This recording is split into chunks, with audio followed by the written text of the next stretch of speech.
एक पक्षी जो अपनी मादा को जिंदा दीवार में चुनवा देता है। नहीं, ये जबरदस्ती नहीं है, क्योंकि मादा खुद अंदर जाती है और खुद को कैद कर लेती है। सिर्फ एक छोटा सा छेद रखा जाता है जिससे सिर्फ चोंच बाहर आती है और मादा को खाना दिया जाता है। 3 महीने तक अंधेरे बिल में बंद और पूरी तरह लाचार मादा खुद ये काम क्यों करती है? और सबसे चौंकाने वाली बात यह है कि अगर पति एक दिन भी खाना ना ला पाया या मर गया तो ये मादा शायद बिल में भूख से तड़प तड़प कर मर जाती है। तो आखिर ये कौन सा पक्षी है जो इतनी कठोर कैद में मादा को डालता है? और मादा हंसते हंसते खुद को कैद क्यों कर लेती है?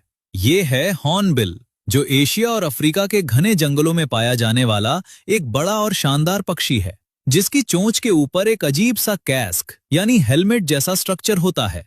और सबसे प्यारी बात यह है कि हॉर्नबिल अपनी पूरी जिंदगी में सिर्फ एक ही पार्टनर चुनता है।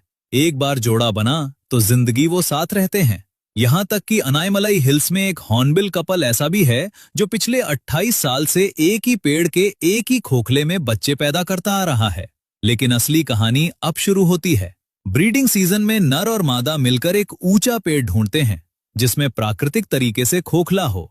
अब मादा उस खोखले पेड़ के अंदर घुस जाती है और फिर शुरू होता है नेचर का सबसे अजीब कंस्ट्रक्शन वर्क। मादा अंदर से और नर बाहर से मिलकर दरवाजा बंद करते हैं, और ये दीवार सिर्फ मिट्टी से नहीं बनती, बल्कि गीली मिट्टी, चबाए हुए फलों का पल्प, पेड़ की छाल और सबसे चौंकाने वाली चीज, खुद की बीट यानी फीसीस से बनती है। हाँ, अपनी ही बीट को मोटर की तरह यूज करते हैं ये पक्षी, जो एक जबरदस्त नेचुरल सीमेंट की तरह काम करती है। जब दीवार बन जाती है तो सिर्फ एक बहुत पतली सी दरार रखी जाती है, इतनी छोटी कि सिर्फ चोंच बाहर आ सके। ये डिजाइन इसलिए है कि कोई शिकारी अंदर न घुस सके, चाहे सांप हो, बंदर हो या किंग कोबरा ही क्यों ना हो। और अगर कोई सांप कोशिश भी करे तो मादा अंदर से अपनी चोंच से वार करके उसे भगा देती है। अब आता है सबसे हैरान कर देने वाला राज। जैसे ही मादा अंदर सील हो जाती है, उसके शरीर में एक अजीब बदलाव शुरू होता है। उसके सारे फ्लाइट फेदर्स यानी उड़ने वाले पंख एक साथ झड़ जाते हैं। हाँ, सारे के सारे। 3 महीने तक वो उड़ ही नहीं सकती। साइंटिस्ट इसे कंप्लीट मोल कहते हैं। वो सोच समझकर ये करती है, क्योंकि इस अंधेरे में पंखों की जरूरत नहीं और शरीर अपनी सारी ऊर्जा बच्चों के लिए बचा सकता है। मतलब वो जानबूझकर खुद को असहाय बनाती है ताकि उसकी सारी ताकत बच्चों में जाए। और एक सुपर पावर भी है इस मादा के पास।